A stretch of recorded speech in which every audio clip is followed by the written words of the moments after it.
Hey, this is Coach Anderson from Mississippi Public Broadcasting Online U.S. History from 1877 to present. Today we're going to pick up with unit number 13, America from Nixon to Clinton. And we'll start with the presidency in crisis, lesson 2, Watergate. Now, Watergate is one of those very complex issues that a lot of people, of course, have heard of, but they don't quite understand it. And what we'll try to do is give you some insights where you can better understand why Richard Nixon becomes the first president of the United States of America to resign the office of the presidency. We'll start with the unit focus questions, of which there are 3. We will not answer them now, but we will come back at the end, of course, and look at each one of those questions and give you a answer to them at the end of the unit. Number 1, what effect did the Nixon presidency have on the American public psyche? 2, why did conservatism become such an attractive political philosophy in the United States? 3, describe the effect of technology and scientific innovation on the increased globalization of the United States. We'll start, of course, with the vocabulary. We have our academic and our content vocabulary. And what we ask you to do is, as always, take your journals out, write these terms down, and define them on your own.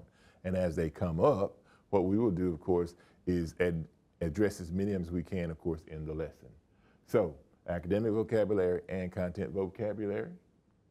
All right, what we'll do now, of course, is look briefly at the lesson-focused questions. All right, the first question is, what was the purpose of the Watergate break-in? 2, why was Nixon ultimately forced to resign from the presidency?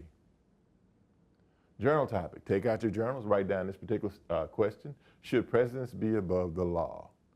Go ahead, take a few minutes, mull your answer, and we'll come back and we'll discuss on the other side.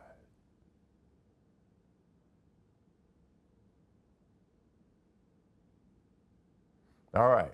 Should presidents be above the law? Well, presidents do have some immunity when it comes to, and they're able to do some things, of course, because they are the president of the United States of America, and sometimes there are some legal restrictions that are on them. But for the most part, should presidents feel like they're above the law? And it's one of those things that's very appropriate, of course, for our climate in politics today. But let's look at Nixon for a few seconds. Should the president be above the law? A lot of people would argue that in order to do his job effectively, that the president, of course, should be able to operate a little bit outside the lines. We're going to find, though, that in his operating along the lines, a better question should be, is how much latitude should they have to break the law, of course, in service to the country? Now, that will be a question that I can't answer for you, but what we can do is give you some insights, and maybe you can formulate your own opinion about what you think about that. All right, let's look at the prelude to Watergate. A black eye on the presidency starts with Watergate, and we're going to try to tell you how that comes to pass. Nixon's insecurity is what allowed Watergate to happen. Remember what I said about Nixon? You know, he loses the election in 1960.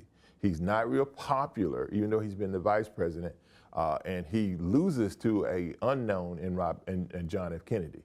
So his insecurity allowed Watergate to happen. After the close election loss in 1960, Nixon was determined to win re-election in 1972.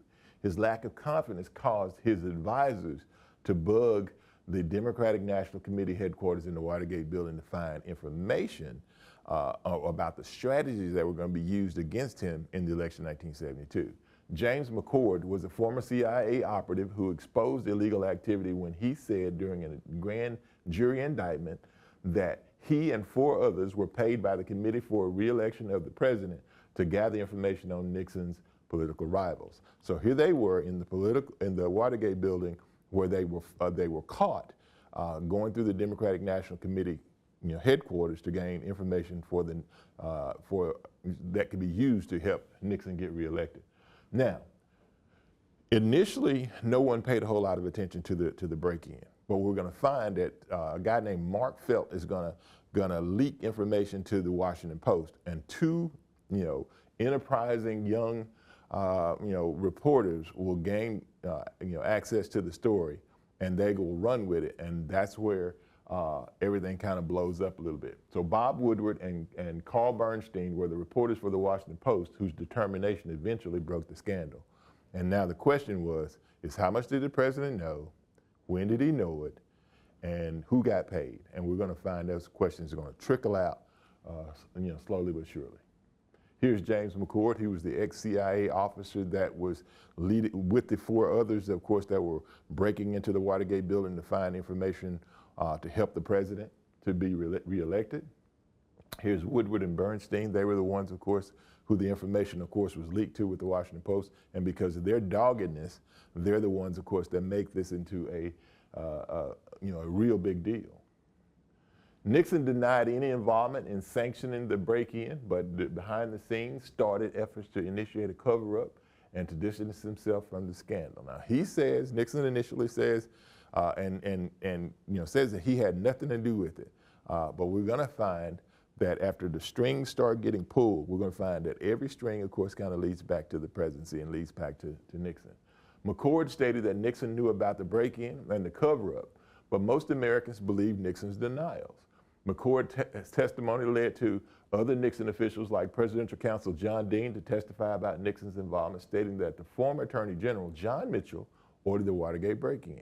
So now you have two people that are saying that Nixon knew about the break-in and what they were doing there. So you have the former Attorney General, John Mitchell, who's the one that authorized it. So now the question is whether or not Nixon knew anything about it. So that thread has to be pulled, and Woodward and Bernstein will eventually get to the bottom of that. Alexander Butterfield notified investigators about secret White House tapes that could verify Nixon's involvement. The tapes that Nixon had started at the beginning of his presidency were subpoenaed by Special Counsel Archibald Cox, who had been tasked with investigating and trying to find out what happened. But Nixon refused to turn them over. He said that by doing so, of course, it could endanger the United States of America. So it could be, a national security breach. So he refuses to turn them over. So Cox takes him to court. And the Supreme Court, in the case United States versus Nixon, forced Nixon to turn over the tapes. And those tapes verified Nixon's involvement, even though 18 and a half minutes of the tapes were erased. So we know Nixon was involved. We don't know if he ordered Mitchell to have them, do this, because once again, we don't know what was on those 18 and a half minutes. Now, they insist that the 18 and a half minutes of the tapes, of course, were accidentally erased. I don't know if that was the truth, but again, it's truth we'll never know about. Here's a picture of John Dean. He's the one that verified McCord's story that Nixon knew something about what was going on with the Watergate break-in. Here's John Mitchell, the Attorney General, and he's the one that ordered the break-in at the Watergate building. On the left, you have Alexander Butterfield. He's the one that told that Nixon had tapes, and every conversation that was happening, of course, in the White House was being recorded.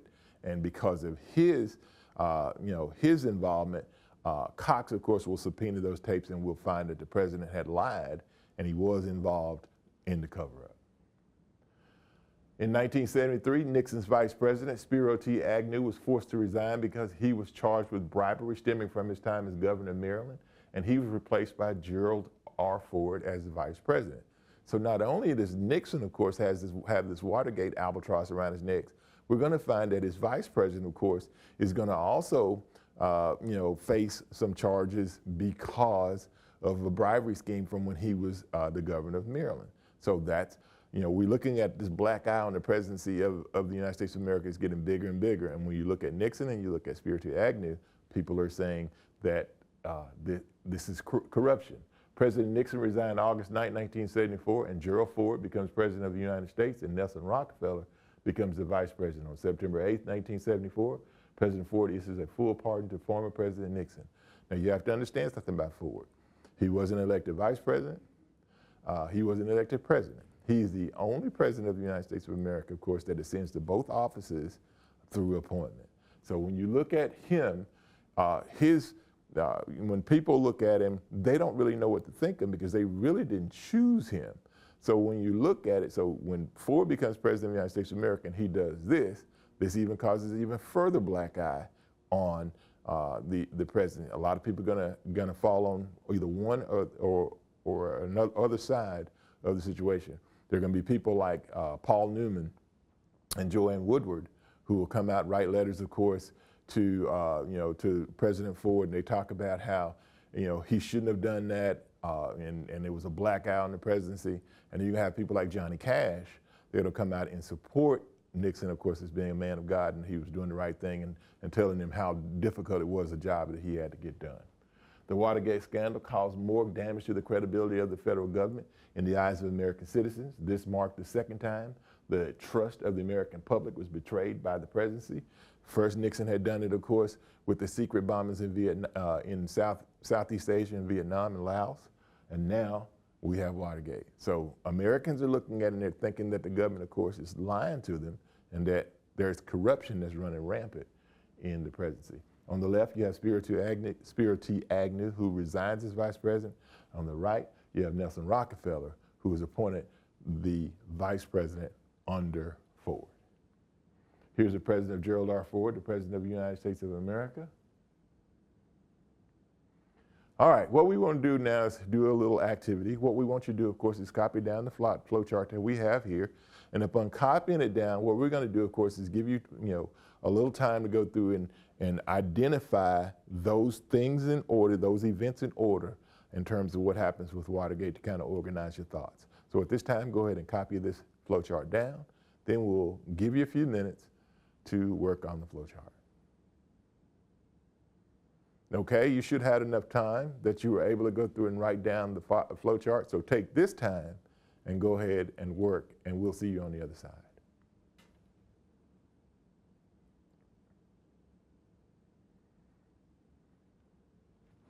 All right, you should have had enough time that you were able to go through, of course, and work on the Watergate activity, the flow chart. And what we did is we went through, of course, and gave you the key.